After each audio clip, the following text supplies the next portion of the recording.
সুপ্রিয় শিক্ষার্থী, সবাইকে আসসালামু আলাইকুম রহমতুল্লাহ বরকাতুহু। জাতীয় বিশ্ববিদ্যালয় অনলাইন ক্লাসে সবাইকে শুভেচ্ছা জানিয়ে আজকের মুসলিম বিশ্বের ইতিহাস লেকচার নম্বর 4 ইরাকের লেকচারের শিরোনাম হচ্ছে ইরাক। তোমরা নিশ্চয়ই সবাই ভালো আছো, আমি ভালো আছি আলহামদুলিল্লাহ। আমি মোহাম্মদ জাকির হোসেন, সহকারী অধ্যাপক, ইসলামিক স্টাডিজ বিভাগ, চট্টগ্রাম কলেজ, চট্টগ্রাম। তোমরা একটা দৃশ্য দেখতে পাচ্ছ, এটা হচ্ছে সেই ইরাকের ব্যাবিলিয়নের দৃশ্য। এই সপ্ত আশ্চর্যের মধ্যে এটি একটি আশ্চর্য। তোমরা সেই ইতিহাস ধারণ করবে। আজকের তোমাদের যে বিষয় নিয়ে আমি কথা বলবো সেটা হচ্ছে ইরাকের পরিচয়। জানতে পারবে তোমরা ইরাক প্রজাতন্ত্রে প্রতিষ্ঠার ইতিহাস সম্পর্কে তোমরা জানতে পারবে। মুসলিম শাসন আমলের সংক্ষিপ্ত পরিচয় সম্পর্কে জানতে পারবে। ইরাকে মার্কিন আক্রমণ, মুসলিম বিশ্বে ইরাক যুদ্ধের প্রভাব, সাদ্দাম পরবর্তী ইরাকের অর্থনীতি ও রাজনীতি সম্পর্কে তোমরা জানতে পারবে ইনশাআল্লাহ। তোমাদের সামনে একটি মানচিত্র উপস্থাপন করেছি, সেটা হচ্ছে ইরাকের মানচিত্র। তোমরা একেবারে উত্তরে দেখতে পাচ্ছ তুর্কি, পশ্চিমে সিরিয়া, জর্ডান এবং পূর্ব পাশে হচ্ছে ইরান। এরপরে হচ্ছে একেবারে দক্ষিণে পারস্য উপসাগর, সৌদি আরব এবং কুয়েত। এখন আমি তোমাদের সামনে ইরাকের পরিচয় তুলে ধরছি। ইরাকের নাম হচ্ছে ইরাক প্রজাতন্ত্র, আরবি নাম হলো আল জমহরিয়া আল ইরাকিয়া।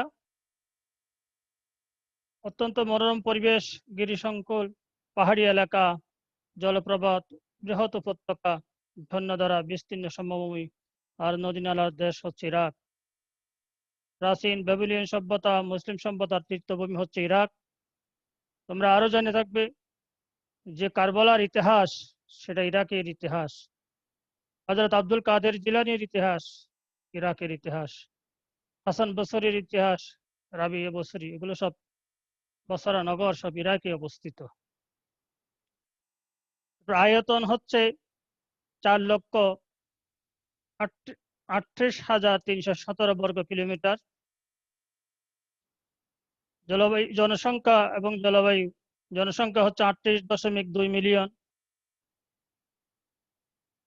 তার মধ্যে 65% হচ্ছে আরব, 20% কুর্দি, 12% পার্সিয়ান এবং বাকিরা তুর্কি। মোট জনসংখ্যার 80% আরবিতে কথা বলে, বাকিরা কুর্দি ও তুর্কমান ভাষায় কথা বলে। ইরাকের প্রধান প্রধান শহরগুলোর মধ্যে হচ্ছে বসরা, মসুল, তিরকিত, নাজাত ও হিল্লা। আর বাগদাদ হচ্ছে ইরাকের রাজধানী। প্রজাতন্ত্রের প্রতিষ্ঠার ইতিহাস। ইরাক প্রজাতন্ত্র কিভাবে আজকে প্রজাতন্ত্র ইরাক হয়েছে সেটার ক্ষুদ্র ইতিহাস তোমাদের সামনে উপস্থাপন করছি। প্রাক ইসলাম যুগে ইরাক। প্রাচীন মেসোপটেমিয়ার উত্তরাংশ আসিরিয়া ও দক্ষিণাংশ হচ্ছে ব্যাবিলনিয়া।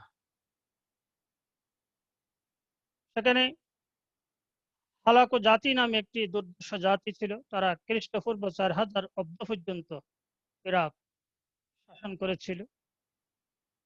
সেই ইতিহাস অনেক পুরনো ইতিহাস। এরপরে হচ্ছে 4000 থেকে 3600 পর্যন্ত কুরাইশ জাতি ইরাককে শাসন করে। এরপরে আসা হচ্ছে উরুক জাতি, তারা 3600 থেকে 3200 পর্যন্ত অব্দ পর্যন্ত ইরাককে শাসন করে। এরপর সেমিটিক জাতি, এই জাতি ইতিহাস হচ্ছে এরা আরব থেকে ইরাকে এসেছিল। ইরাকে আসার পরে তারা দীর্ঘ 1500 বছর পর্যন্ত ইরাককে শাসন করেছে। এরপরে আমি যাদের কথা বলবো তারা হচ্ছে শাসনীয়। তারা 226 থেকে 635 পর্যন্ত ইরাককে শাসন করে। এর মাঝে ইরাককে ক্ষুদ্র ক্ষুদ্র কিছু জনগোষ্ঠী ইরাককে শাসন করেছিল। ইসলামী যুগে ইরাক, হযরত ওমর রাদিয়াল্লাহু তাআলা আনহু যখন দ্বিতীয় খেলাফত খলিফা, তখন ইরাক মুসলমানদের দখলে আসে।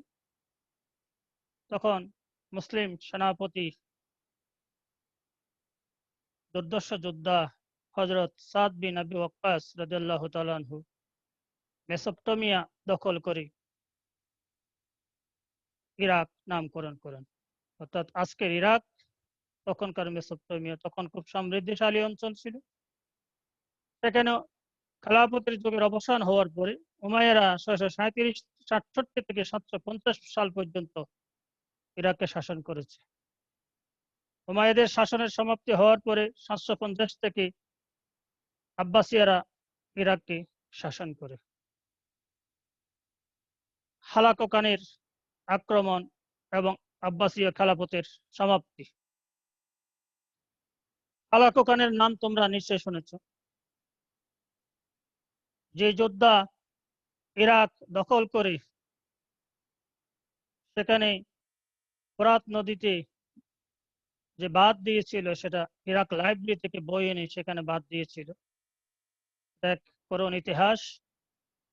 সেই তৎকালীন আব্বাসীয় শাসক মুতাসিম বিল্লাহকে পরাজিত করে 1258 খ্রিস্টাব্দে হালাকু খান বাগদাদ দখল করে। এরপরে বিভিন্ন জাতি গোষ্ঠী বাগদাদ আক্রমণ দখল করে তাদের আধিপত্য প্রতিষ্ঠা করে। সর্বশেষ যেটা হচ্ছে পার্সিয়ান গোষ্ঠী, তারা ইরাকে আক্রমণ এবং দখল করে। সেখানে তারা 1508 থেকে 1534 সাল পর্যন্ত তাদের শাসনকে কায়েম রাখে। এরপরে তুর্কি খেলাফত 1534 থেকে 1918 পর্যন্ত ইরাক তুর্কিদের খেলাফতের অধীনে ছিল। তখন তুর্কিদের ওসমানীয় খেলাফত খুব সমৃদ্ধ, সুনাম, অনেক সুনামের সাথে তারা খেলাফত পরিচালনা করেছে। এ সময় ইরাক, বাগদাদ, বসরা ও মসুল এই 3টি প্রদেশে বিভক্ত ছিল। প্রথম বিশ্বযুদ্ধের সময় মিত্রশক্তি তুর্কিদেরকে বিতাড়িত করে ব্রিটিশ শাসনে, এরপরে তুর্কি খেলাফতের পতন হলে ব্রিটিশরা ইরাকি শাসন শুরু করে। প্রথম বিশ্বযুদ্ধের সময় কিছু সময় চলাকালীন সময়ে এটা তুর্কিদের নিয়ন্ত্রণে ছিল না। এরপরে 1920 সালে সেবর চুক্তি অনুসারে ইরাকের ব্রিটিশের ওসি শাসন প্রতিষ্ঠা হয়। তখন 1921 সালে শরীফ হোসেনের পুত্র ফয়সালকে তারা বাদশাহ হিসেবে ঘোষণা করে এবং ব্রিটিশ শাসনের গোড়াপত্তন করে। জাতীয়তাবাদী চেতনা। ব্রিটিশ শাসনের সমাপ্তি ও পূর্ণ স্বাধীনতার দাবিতে 1921 সালে জাতীয়তাবাদী আন্দোলন তীব্রতা লাভ করে। তখন জাতীয়তাবাদী আন্দোলনের জন্য জনগণ বিক্ষোভ করতে থাকে। আন্দোলনের তীব্রতা যখন পায় 14 ফেব্রুয়ারি 1958 সালে জর্ডানের সাথে রাজা দ্বিতীয় ফয়সাল আরব ফেডারেশন গঠন করে ইরাকে টিকে থাকার চেষ্টা করে। কিন্তু 14 জুলাই ব্রিগেডিয়ার করিম কাসেম এর সামরিক অভ্যুত্থানে দ্বিতীয় ফয়সাল ও যুবরাজ ইলা নিহত হন।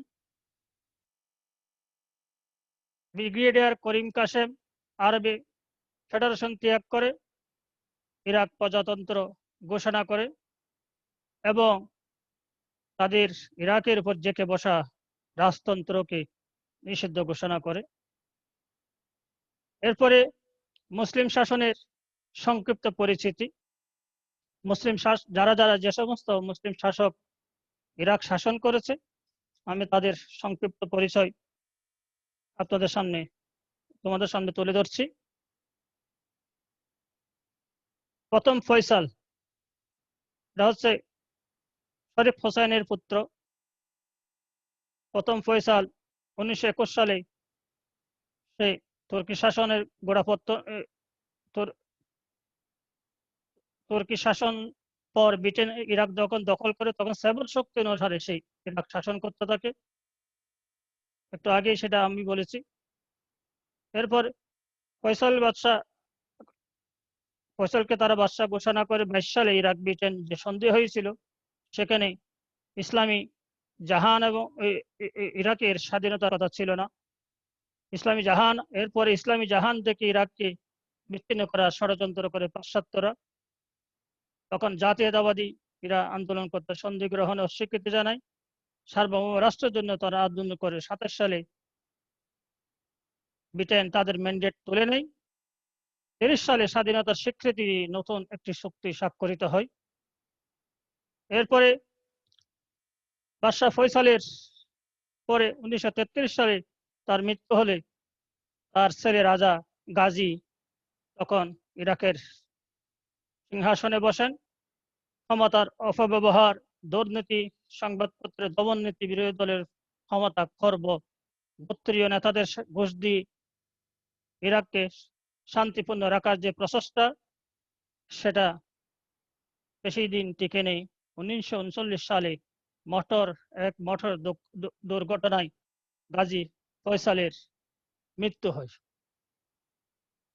দ্বিতীয় ফয়সাল অতি অল্প বয়সে সে বাবাকে হারান, তখন মাত্র তার বয়স ছিল 3 বছর। গাজীর মৃত্যুর পরে তার সন্তান ফয়সাল 3 বছর বয়সে তাকে বাদশাহ হিসেবে ঘোষণা করা হয়। তার তত্ত্বাবধায়ক হিসেবে তার চাচা আমির আবদুল্লাহকে রাজপ্রতিনিধি নিযুক্ত করা হয়। 1953 সাল পর্যন্ত শাহজাদার অভিভাবক ছিলেন তার চাচা আমির আবদুল্লাহ। কিন্তু 1952 সালে ছাত্ররা ব্যাপক আন্দোলন করলে দ্বিতীয় ফয়সাল সামরিক শাসন জারি করে। তারা জর্ডানের সাথে আরব ফেডারেশন গঠন করে। তখন জাতীয়তাবাদী আন্দোলন, স্বাধীনতার আন্দোলন যখন আরো তীব্রতা ধারণ করে, তখন ব্রিগেডিয়ার করিম কাসেম এক সামরিক অভ্যুত্থানের মাধ্যমে দ্বিতীয় ফয়সাল এবং তার যুবরাজ ইলাকে হত্যা করার মধ্য দিয়ে ইরাকের ইতিহাসে ইরাক প্রজাতন্ত্র প্রতিষ্ঠা করে রাজতন্ত্র বাতিল করে। এরপরে যে ইতিহাস, ইরাকের ইতিহাস, সাদ্দাম হোসেনের ইতিহাস, দীর্ঘদিন এই একনায়কতান্ত্রিক শাসক ক্ষমতায় ছিলেন। 1963 সালে যখন ফিল্ড মার্শাল সালাম প্রেসিডেন্ট নির্বাচিত হন, সে ব্রিগেডিয়ার করিম কাসিম থেকে ক্ষমতা গ্রহণ করে 17 জুলাই 68 সালে বাথ পার্টির জেনারেল হাসান বকরকে ক্ষমতায় বসান। এরপরে সে বাথ পার্টির যেতে বসা সাদ্দাম হোসেন বসে থাকেনি। 79 সালে সে জেনারেল হাসান বকরকে উৎখাত করে এবং 16 জুলাই বাথ পার্টির সেক্রেটারি জেনারেল বিপ্লব কমান্ড কাউন্সিলের চেয়ারম্যান, ইরাকি প্রজাতন্ত্র সহ সে ইরাকের প্রেসিডেন্ট নির্বাচিত হয়। সে এরপরে রিপাবলিকান গার্ড গঠন করে প্রশাসনিক সুবিধার জন্য ইরাককে উত্তর ইরাক এবং দক্ষিণ ইরাকে বিভক্ত করে। রিপাবলিকান গার্ডের সভাপতি বা নেতা ছিল তার ছেলে কোচ। এভাবে সে ইরাকে তার শাসন কায়েম করতে থাকে। কিন্তু আমেরিকা কর্তৃক ইরাক আক্রমণ হলে 2006 সালের তাকে ফাঁসির কাষ্ঠে ঝুলিয়ে হত্যা করা হয়। ইরাক মার্কিন আক্রমণের ঘটনাগুলো আমি এক এক করে উপস্থাপন করার চেষ্টা করছি। ইরাক যা আমি যে কারণগুলোকে উপস্থাপন করার চেষ্টা করব, যে ঘটনাগুলো ধারাবাহিকভাবে, যে সে এক বিভীষিকাময় অধ্যায়, ইরাকে মার্কিন আক্রমণ, আমি প্রেক্ষাপটগুলো তুলে ধরার চেষ্টা করছি। ইরাক কর্তৃক কুয়েত দখল, হঠাৎ করে আচমকা আমরা শুনতে পেলাম 1990 সালে, তখন আমি নবম শ্রেণীর অষ্টম শ্রেণীতে পড়ি। 28শে আগস্ট ইরাক কুয়েত দখল করে, পুরা বিশ্ব থমকে যায়। সৌদি আরব আতঙ্কিত হয়ে যায়, কখন নাকি আবার সৌদি আরবকে দখল করে ফেলে, এবং 19তম প্রদেশ হিসেবে ঘোষণা করে। ইরাক ইসরায়েল বিরোধিতা 80-র দশকে ইরাকের যে পারমাণবিক কেন্দ্র গঠন হয়েছিল, সেখানে ইসরায়েল বোমা হামলা করে কমান্ডো স্থলে সেই পারমাণবিক স্থাপনা ধ্বংস করে দেয়। এ থেকে ইরাক এবং ইসরায়েল স্থায়ী শত্রুতায় রূপান্তরিত হয়। ইরাক ইরান যুদ্ধের অব্যবহৃত অস্ত্রের মজুদকে ধ্বংস করা, এটা একটা কারণ। কারণ দীর্ঘদিন যাবৎ 1979 থেকে শুরু করে 88 সাল পর্যন্ত যে দীর্ঘ প্রায় 8 বছর সাতিল আরব নিয়ে ইরাক ইরান যুদ্ধ হয়েছিল, সেই যুদ্ধে আমেরিকা প্রত্যক্ষভাবে ইরাককে সহযোগিতা করে নানা ধরনের গণবিধ্বংসী অস্ত্র ইরাককে তারা দিয়েছিল। আমেরিকা মনে করেছিল সব অস্ত্রের ব্যবহার ইরাক করেনি, তার মধ্যে কিছু অস্ত্র রয়ে গেছে। সে অস্ত্রগুলো যদি ইরাকের কাছে থাকে, এটা আমেরিকার জন্য যে কোনো সময় হুমকির কারণ হয়ে যেতে পারে। তাই আমেরিকা ইরাককে বিশ্বাস করতে পারেনি। তারা ইরাকের উপর আক্রমণ করে এবং যুদ্ধ পরিচালনা করে। বিশ্ব বাণিজ্য কেন্দ্রে হামলা, 1 সেপ্টেম্বর 2001 সালে টুইন টাওয়ারে হামলা করে আল কায়দাকে এই যে হামলার জন্য দায়ী করা হয়। তারা টুইন টাওয়ার ভবন ধ্বংস করে দেওয়া হয়, এবং এজন্য আমেরিকা তথা পশ্চিমা মিডিয়া আল কায়দাকে, জঙ্গি সংগঠনকে দায়ী করে, এবং আল কায়দা এই ওসামা বিন লাদেন আশ্রয়দাতা হিসেবে তারা আফগানিস্তানকে টার্গেট করে। কিন্তু এর প্রতিক্রিয়ায় সাদ্দাম হোসেন, এটা যখন যুক্তরাষ্ট্রের মানুষের নিতান্ত প্রাপ্য বাস্তবতা বলে উল্লেখ করে, তখন তারা তাদের সাদ্দামকেও মার্কিন যুক্তরাষ্ট্র টার্গেট করে। মধ্যপ্রাচ্যে মার্কিন অবস্থানকে শক্তিশালী করা, মধ্যপ্রাচ্যে মার্কিন ঘাঁটি এবং মার্কিন অবস্থান তেল কক্ষিগত করার যে ষড়যন্ত্র, সেটাকে পাকাপোক্ত করতে হলে ইরাকের মতো শক্তিশালী দেশকে ধ্বংস করতে হবে। নাহলে সেই সাদ্দাম হোসেন যে কোনো সময় বেঁকিয়ে বসতে পারে। সাদ্দাম হোসেনকে ধ্বংস করা এবং ইরাককে ধ্বংস করা ছাড়া তাদের কোনো উপায় ছিল না। ইরাকের তেল সম্পদে বিশ্বের প্রায় 64 ভাগ তেল উৎপাদন করে হচ্ছে মধ্যপ্রাচ্য। তার মধ্যে প্রায় 40 ভাগ তেল ইরাক থেকে উত্তোলিত হয়। এ কারণে ইরাকের প্রতি আমেরিকার একটা সবসময় লোলুপ দৃষ্টি কাজ করেছিল, কিভাবে ইরাকের তেল সম্পদকে ভাগিয়ে নেওয়া যায়, হস্তগত করা যায়, অস্ত্রের বাজার সৃষ্টি করা।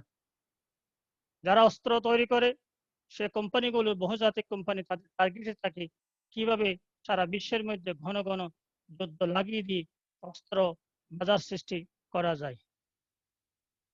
এভাবে কিছু ছোটখাটো ইস্যুকে কেন্দ্র করে সেখানে আমেরিকা হামলা করে। আরেকটা গুরুত্বপূর্ণ বিষয় ছিল, ইরাক ছিল সমাজতন্ত্রী, একনায়কতন্ত্রী। সেখানে তারা আভ্যন্তরীণ কুন্দন চলছিল। বিরোধী দলকে ইরাক সাদ্দাম হোসেন শক্ত হাতে মোকাবেলা করে এবং অনেক বিরোধী দল নেতা কর্মীকে হত্যা করে।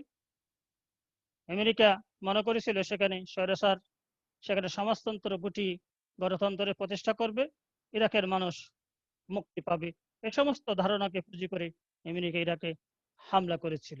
এখন আমি তোমাদের সামনে যে বিষয়টা উপস্থাপন করতে যাচ্ছি, সেটা হচ্ছে কিভাবে আমেরিকা ইরাকের উপর ধারাবাহিকভাবে আক্রমণ করে। সেই জিনিসটা যদি তোমাদের সামনে উপস্থাপন করতে যাই, তাহলে প্রথমে আমেরিকার যে অভিযোগ ছিল গণবিধ্বংসী মারণাস্ত্র থাকার অভিযোগ, কিন্তু জাতিসংঘ সেখানে তাদের গ্রুপ পাঠায় যাচাই বাছাই করার জন্য। ইরাক অস্ত্র পরিদর্শক পাঠানো হয়েছিল 12 ফেব্রুয়ারি 2003 সালে, কিন্তু তারা অস্ত্র পরিদর্শন করে এসে জবাব দিয়েছিল যে এখানে মানে মরণ অস্ত্র বলতে যেটাকে বোঝানো হচ্ছে সেটা এখানে নেই। তাও ইরাক সবকিছুতে 100% সহযোগিতা করেনি বলে সেই বার্তা তারা বুশ প্রশাসনকে জানিয়ে দিয়েছিল। এরপরে বুশ প্রশাসন কংগ্রেস থেকে যে কোনো সময় যাতে হামলা করতে পারে সে ধরনের একটি প্রস্তাব পাশ করিয়ে নিয়েছিল, এবং আমেরিকার প্রায় 60% উপরের মানুষ সে ইরাকে হামলার পক্ষে তারা সমর্থন জুগিয়েছিল। এরপরে বুশ এবং ব্লেয়ার দুজন মিলে ইরাকে কিভাবে হামলা করা যায়, কিভাবে সৈন্য জোগাড় করা যায় সেটা নিয়ে ভাবতে থাকে। তারা যৌথ বাহিনী গঠন করে প্রাথমিক অবস্থায় 1,77,194 জন সৈন্যের একটা বাহিনী গঠন করে 19 মার্চ হতে মে মাস পর্যন্ত তারা অবস্থান করে যুদ্ধ পরিচালনা করে। যুক্তরাষ্ট্র তার মধ্যে 1,77,194 জন সৈন্যের মধ্যে 1,33,000 সৈন্য যোগান দেয়। যুক্তরাজ্য যোগান দেয় 45,000 সৈন্য। অস্ট্রেলিয়া যোগান দিয়েছিল 2,000, পোল্যান্ড যোগান দিয়েছিল 194 জন সৈন্য।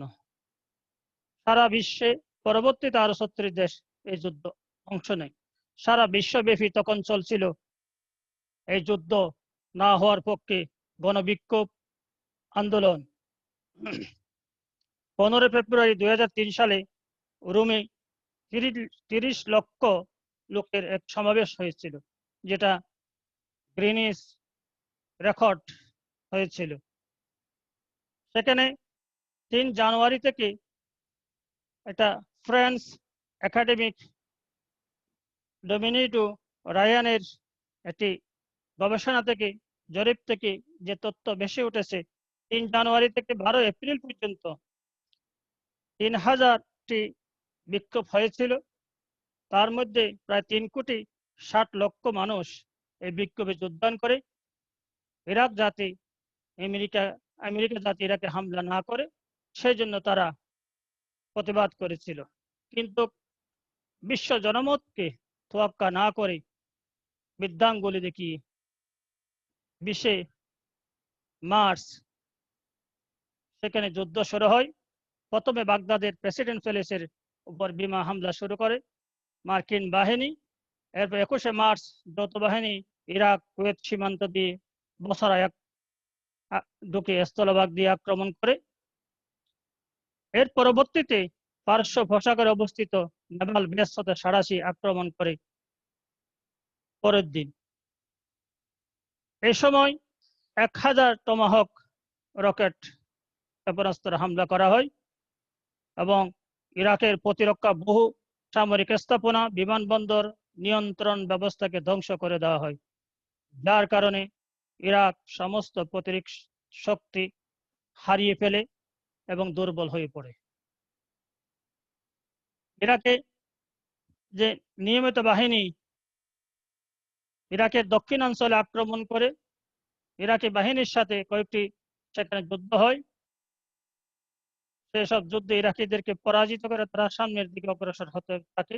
তার মধ্যে 23 মার্চের নাসিরিয়ার যে যুদ্ধ সেটা বড় যুদ্ধ।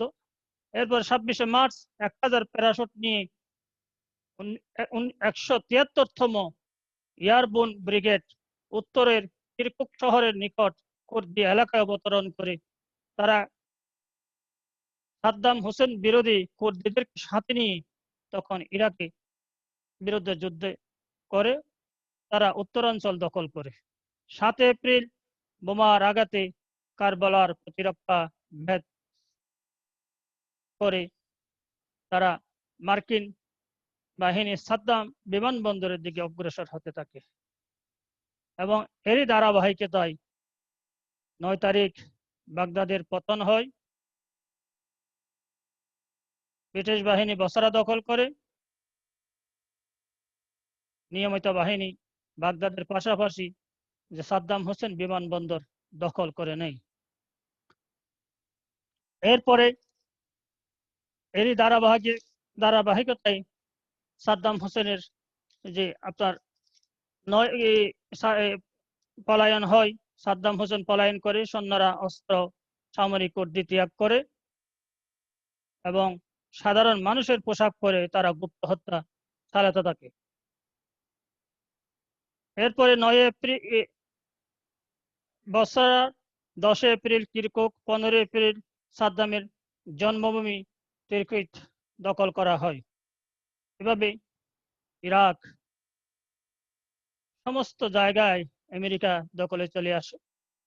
ইরাক তখন সরাসরি আক্রমণের সমস্ত শক্তি হারিয়ে ফেলে। তখন তারা পরবর্তী পদক্ষেপ হিসেবে গেরিলা যুদ্ধের দিকে ধাবিত হতে থাকে।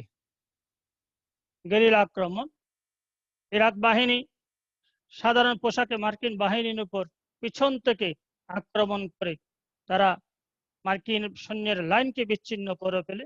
এভাবে তারা শত শত সৈন্যকে হত্যা করে। তখন সৈন্যরা ভয় পেয়ে অনেকে শহর ছেড়ে পালিয়ে যায়। 1 মে মার্কিন প্রেসিডেন্ট জর্জ বুশ প্রথম যে যুদ্ধ, সম্মুখ যুদ্ধ, সেটা সমাপ্তি ঘোষণা করেন। এরপরে শুরু হয় দ্বিতীয় যুদ্ধ। ইরাকিরা বিভিন্ন সময় মার্কিন সৈন্য, মার্কিন স্থাপনার উপরে হামলা করতে থাকে। আর এই জন্য ব্রিটিশ যৌথ বাহিনী, আমেরিকান সৈন্যরা সাধারণ মানুষকে হামলা করে, হত্যা করে। এভাবে শত শত মানুষ প্রতিদিন ইরাকে মারা যেতে থাকে। এরই ধারাবাহিকতায় সাদ্দামের জ্যেষ্ঠ পুত্র ওদের যে ফেদিয়ান নামক একটা গেরিলা তুমুল প্রতিরোধ গড়ে। তখন আবার সাদ্দাম দ্বিতীয় পুত্র বুশের নেতৃত্বে স্পেশাল রিপাবলিকান গার্ড তীব্র বাধা সৃষ্টি করে, যেটা সাদ্দাম নিজের প্রতিরক্ষার জন্য যে স্পেশাল রিপাবলিকান গার্ড গঠন করেছিলেন, হুদকে সেটার প্রধান বানিয়েছিলেন। 22 জুলাই মার্কিন হামলায় সাদ্দাম পুত্র উদে এবং কুসের মৃত্যু হয়। প্রথমে সেখানে হেলিকপ্টার উপর হামলা করা হয়, তার ঘরকে চূর্ণ বিচ্ছিন্ন করে দেওয়া হয়। এরপরে গুলি করে তাদেরকে হত্যা করা হয়। এরপরে সাদ্দাম হোসেনের মৃত্যু সে এক করুণ ইতিহাস। তার এক আত্মীয়র কারণে, তার বিশ্বাসঘাতকতার কারণে সে সাদ্দাম নিজের জন্মভূমি তিরকিতে 2003 সালে 30 ডিসেম্বর 2003 সালে 13 ডিসেম্বর মার্কিন বাহিনীর হাতে গ্রেপ্তার হয়। এরপরে 30 ডিসেম্বর মুসলিম জাহানকে কাঁদিয়ে ঈদ উল আজহার দিন সেই তথাকথিত ইসলামী বীর সাদ্দাম হোসেনের ফাঁসি কার্যকর করা হয়। এই যুদ্ধ মুসলিম জাহানে কি প্রভাব বিস্তার করেছিল? এটা কি অমূলক একটি যুদ্ধ, নাকি মুসলিম জাহানকে ধ্বংস করার একটি পায়তারা? আমি সেই বিষয়টা তোমাদের সামনে উপস্থাপন করার চেষ্টা করছি। মুসলিম বিশ্বের অস্তিত্বের সংকট পড়ে তখন এই যে হামলার কারণে মুসলমান দেশগুলো সবসময় ভয় আতঙ্কিত হতে থাকে। তখন ইরাকের পর তাদের উপর মার্কিন আগ্রাসন শুরু হয়। এই জন্য সবসময় তারা তটস্থ থাকে কিভাবে তাদের উপর হামলা আসে। এরকম তারপর হচ্ছে মুসলিম রাষ্ট্র দখলের পথকে প্রশস্ত হয়ে যাওয়া। এর পরবর্তীতে মুসলিম রাষ্ট্র দখলের যে পথ, সেটা অনেকটা প্রশস্ত হয়ে যায়। তারা মুসলমানরা তখন খুব আতঙ্কের মধ্যে সময় কাটায়। তারই ধারাবাহিকতার ষড়যন্ত্র হিসেবে সিআইএ এবং ব্রিটিশ যে গোয়েন্দা সংস্থা এবং ফ্রান্স মিলে যে লিবিয়াকে ধ্বংস করে, লিবিয়ার গাদ্দাফিকে হত্যা করে। সিরিয়াতে এখনো পর্যন্ত গৃহযুদ্ধ চলছে।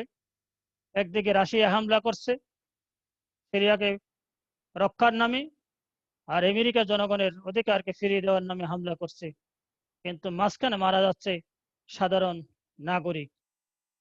হাজার হাজার শত শত মুসলমান নিহত হয়েছে, শহীদ হয়েছে। সেই একটি শিশু, আইলাম নামে একটি শিশুর কথা তোমরা সবাই জানো, তার মৃতদেহ ভেসে উঠেছিল সাগরের তীরে। সেটা বিশ্ব মিডিয়া সেটা অনেক দিন প্রচার করেছিল। সেটা সিরিয়ারই সন্তান। সিরিয়া গৃহযুদ্ধ, সেই গৃহযুদ্ধের আজ থেকে মিশর বাদ যায়নি। মিশরের গণতান্ত্রিক সরকার গঠন হলে মসজিদকে তারা হটিয়ে সেখানে আবার সামরিক সরকার জারি করে। এভাবে যুক্তরাষ্ট্রের তথা পাশ্চাত্য শক্তির কাছে গণতন্ত্র এটা শুধু মুখের ভাষা। সত্যিকার অর্থ হলো কে তাদের গোলাম হিসেবে কাজ করবে, এটাই হচ্ছে তাদের মেন টার্গেট। মুসলিম দেশগুলোতে অস্থিরতা বৃদ্ধি, এই কারণে মুসলিম দেশগুলোতে অস্থিরতা বৃদ্ধি পেতে থাকে। অস্ত্র বিক্রির যে নতুন বাজার সৃষ্টি হয়, যে আমি একটু আরো আগে বলেছি, অস্ত্র বাজার, যারা অস্ত্র তৈরি করে তাদের কাজ হলো ঘন ঘন যুদ্ধ বাঁধিয়ে অস্ত্র বিক্রির একটা নতুন সুযোগ সৃষ্টি করা। এভাবে তারই অংশ হিসেবে যে তারা এই কাজটি করতে সক্ষম হয়েছিল। তারপরে হচ্ছে সেই অস্ত্র, সে ভয়ে আমেরিকা থেকে সৌদি আরব এবং পাকিস্তান বিপুল পরিমাণে অস্ত্র সংগ্রহ করেছিল, তা বাজেটের বিশাল একটি অংশ তারা সেখানে ব্যয় করেছিল। ওআইসি ও আরব লীগের ভবিষ্যৎ হুমকির মুখে পতিত হয়। যে দুর্বল সংস্থা হামলার প্রতিক্রিয়ায় তারা কিছু করতে পারেনি, এবং তারা যে অসাড় সেটা আরেকবার প্রমাণিত হয়েছিল ইরাক যুদ্ধের সময়। এভাবে প্রতিদিন ফিলিস্তিন আক্রমণ হচ্ছে, কিন্তু তারা কোনো প্রতিক্রিয়া ব্যক্ত করতে পারছে না। কাশ্মীরে আক্রমণ হচ্ছে, তারা কিছু করতে পারছে না। মুসলিম সংস্থাগুলোকে অকেজো করার জন্য, মুসলিম শাসকগুলোকে এই যে পাশ্চাত্য শক্তিরা হয় ভয় দেখিয়ে নচেত প্রলোভন দেখিয়ে তারা মুখে লাগাম দিয়ে রেখেছে। মধ্যপ্রাচ্যের শক্তির ভারসাম্য নষ্ট, ইরাকের মতো শক্তি ধ্বংস হয়ে যাওয়ার কারণে যে ব্যালেন্স সেটা নষ্ট হয়ে যায়। এরপর থেকে ইসরায়েল তার কর্তৃত্ব প্রতিষ্ঠায় মরিয়া হয়ে ওঠে। তারই ধারাবাহিকতায় কিছুদিন আগে সম্প্রতি ইসরায়েল আরব আমিরাতের সাথে শান্তি চুক্তি নামে একটি প্রহসনের চুক্তি করেছে, যেটা আমেরিকার পরামর্শ হয়েছে। সেটা মুসলমানের সাথে গিয়ে ফিলিস্তিনের স্বাধীনতাকে আরেকবার আহত করেছে। এরপরে আমিরাকা ও ইসরায়েলের কর্তৃত্ব প্রতিষ্ঠা ও নিয়ন্ত্রণ, আমেরিকা ইসরায়েল যে মধ্যপ্রাচ্যে কর্তৃত্ব প্রতিষ্ঠার পরিকল্পনা প্রচেষ্টা ছিল, সেটা ইরাক যুদ্ধের মাধ্যমে সেটা প্রতিষ্ঠা হলো। সেখানে বহুজাতিক কোম্পানি সেখানে স্থাপিত করে, তারা তেল সম্পদে নিজেদের কর্তৃত্ব প্রতিষ্ঠা করে। তারা আমেরিকা পরবর্তীতে সরকারকে ক্ষমতায় বসিয়েছিল, তারা মার্কিন পুতুল সরকার বলা চলে, এবং তারা বহুজাতির স্বার্থ রক্ষার জন্য কাজ করতে থাকে। তেল বিক্রি থেকে হাজার হাজার কোটি কোটি বিলিয়ন ডলার আসে, কিন্তু জনগণের ভাগ্যের কোনো উন্নয়ন হয় না। সে ধ্বংস স্তূপ, বিরাট ধ্বংস স্তূপে রয়ে যায়। এভাবেই সেখানে বহুজাতিক কোম্পানির স্বার্থ সংরক্ষিত হতে থাকে, তথা মার্কিন যুক্তরাষ্ট্র এবং ইসরায়েলের কর্তৃত্ব প্রতিষ্ঠাটা। আরো একটি গুরুত্বপূর্ণ বিষয়, সেখান থেকে তেল পাচার করে সরাসরি পাইপলাইনের মাধ্যমে সেই তেল ইসরায়েলে চলে যায়। সেখান থেকে বহুজাতিক কোম্পানি তেল পাচার করে। এভাবে মুসলমানদের খনিজ সম্পদগুলোকে হস্তগত করে কুক্ষিগত রাখার জন্য তারা হামলা মাধ্যমে, যুদ্ধের মাধ্যমে মুসলমানদের উপর প্রেসার সৃষ্টি করে। কুর্দি শিয়া সুন্নি দ্বন্দ্ব, নতুন মোড় এবং আইএস নামক সংগঠনের উত্থান। কুর্দির সমস্যা অনেক আগে থেকে ছিল, তারা দীর্ঘদিন থেকে ইরাক থেকে স্বাধীনতা কামনা করছিল, কিন্তু সাদ্দাম হোসেন কঠোরভাবে এবং খুব কৌশলের সাথে তাদেরকে নিয়ন্ত্রণ করতে সক্ষম হয়েছিল। কিন্তু সাদ্দামের পতনের পরে, ইরাকে হামলার পরে কুর্দিরা আবার মাথাচাড়া দিয়ে উঠেছে। এখন তারা স্বাধীনতা কামনা করছে এবং তারা যে প্রস্তাব দিয়েছে ইরাককে 3টি অংশে বিভক্ত করার জন্য এখন, এবং কুর্দিদের আলাদা স্বাধীনভাবে স্বাধীন রাষ্ট্র প্রতিষ্ঠা করার জন্য। কিন্তু সুন্নি মুসলমানরা ক্ষমতা থেকে ছুটে গিয়ে তারা আইএস নামের একটি সংগঠন প্রতিষ্ঠা করে এবং তারা কিছুদিন আগেও ইরাকের প্রায় 1/3 ভূমি তারা নিজেদের করায়ত্তে নিয়েছিল, কিন্তু ইরাক সরকার, ইরাকি বাহিনী সেটা আবারও উদ্ধার করতে সক্ষম হয়েছিল। সাদ্দাম পরবর্তী ইরাককে আমরা কেমন দেখছি অথবা কি পেয়েছি? অনেকের প্রশ্ন। আমেরিকা কি সে গণতন্ত্র ফিরিয়ে দিতে পেরেছে? আমেরিকা কি সে মানুষের মৌলিক অধিকার ফিরিয়ে দিতে পেরেছে যেটার আহ্বানে তারা ইরাকে যুদ্ধ শুরু করেছিল? তাদের দাবি ছিল যে ইরাক, যে এখানে আভ্যন্তরীণ অস্থিতিশীলতা ছিল, স্থিতিশীলতা গ্রহণযোগ্য সরকার তারা প্রতিষ্ঠা করবে, তারা গণতন্ত্রকে শক্তিশালী করবে, আভ্যন্তরীণ রাজনীতিতে তারা ক্ষমতা নিয়ে আসবে, তেল সম্পদের নিরাপত্তা নিশ্চিত করবে, ইরাককে বহিঃশত্রুর আক্রমণ থেকে রক্ষা করবে, ক্ষতিগ্রস্ত অবকাঠামো পুনর্গঠন করবে এবং ইরাকের অর্থনীতিকে গতিশীল করবে। এ সমস্ত প্রতিশ্রুতি দিয়ে তারা ইরাকে আক্রমণ করেছিল। এরপরে সেখানে আমরা কি দেখতে পাচ্ছি? আজকে শিয়া সুন্নি কুর্দি সমস্যা প্রকট হচ্ছে। রাজনৈতিক অস্থিতিশীলতা বৃদ্ধি পাচ্ছে, ধর্মভিত্তিক বিরোধী দলের উত্থান হচ্ছে, বুদ্ধিজীবী, মধ্যবিত্ত অথবা মধ্যপন্থার কোনো রাজনৈতিক দল সেখানে নেই। মধ্যপ্রাচ্যে আমেরিকা ইসরায়েলের যে কর্তৃত্ব প্রতিষ্ঠা, পাইপলাইনের মাধ্যমে দিরহামের পরিবর্তে ডলারের ব্যবহারে চাপ প্রয়োগ, আইএস ও কুর্দি শিয়া সুন্নি গ্রুপের উত্থান, যুক্তরাষ্ট্রের মদতপুষ্ট ইউনাইটেড ইরাকি অ্যালায়েন্স, শিয়াদের মাহাদি আর্মি, সুন্নিদের ইরাকি এফোর্ট ফ্রন্ট এবং কুর্দিদের কুর্দিশ অ্যালায়েন্স, এগুলো পরস্পরের মধ্যে ঝগড়াঝাটিতে ব্যস্ত। আর তাদের ইন্ধন যোগাচ্ছে বহুজাতিক কোম্পানি। তারা তাদেরকে পরামর্শ দিয়ে পরস্পরের মধ্যে সংঘাত লাগিয়ে দিচ্ছে। এরপর সরকারি বিভিন্ন কর্মকর্তাদের দুর্নীতি বৃদ্ধি সরকারের প্রতি জনগণের আস্থাহীনতাকে সৃষ্টি করেছে। বহুজাতিক কোম্পানির আগ্রাসন ইরাকের অর্থনীতিকে বিপর্যস্ত করে তুলেছে। সাদ্দাম পরবর্তী ইরাকের, আমি একটা চার্ট দিচ্ছি, ইকোনমিক অফ ইরাক। কারেন্সি হচ্ছে ইরাকি দিনার, জিডিপি হচ্ছে আমেরিকান মার্কিন ডলার 224.2 বিলিয়ন, জিডিপি পার ক্যাপিটা হচ্ছে 5,834.17, জিএনআই হচ্ছে পার ক্যাপিটা 17.210 $, জিডিপি গ্রোথ 6.6%, এবং ন্যাশনাল ইনকাম হচ্ছে 661.5 বিলিয়ন $।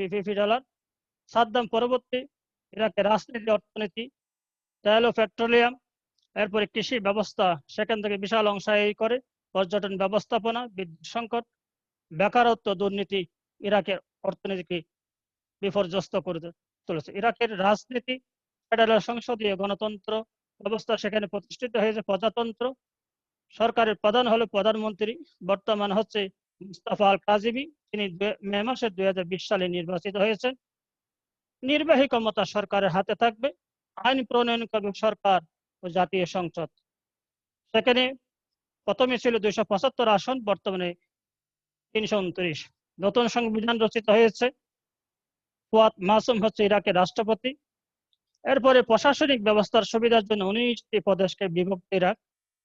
ইরাকে কুর্দিস্তান, উত্তর ইরাক, নিন ওয়া প্রদেশ, মধ্যপ্রদেশ, আল আনাবার প্রদেশ ইরাকের সবচেয়ে বড় প্রদেশ, মধ্যপ্রদেশের ইরাকের প্রদেশ, দক্ষিণ ইরাক, আল মুসন্না বাসারের প্রদেশ। রাজনৈতিক দল ইরাকি অ্যালায়েন্স, শিয়াদের মাহাদি আর্মি, সুন্নিদের ইরাকি। বর্তমানে 3টি আদর্শ, শিয়া, সুন্নি এবং কুর্দি।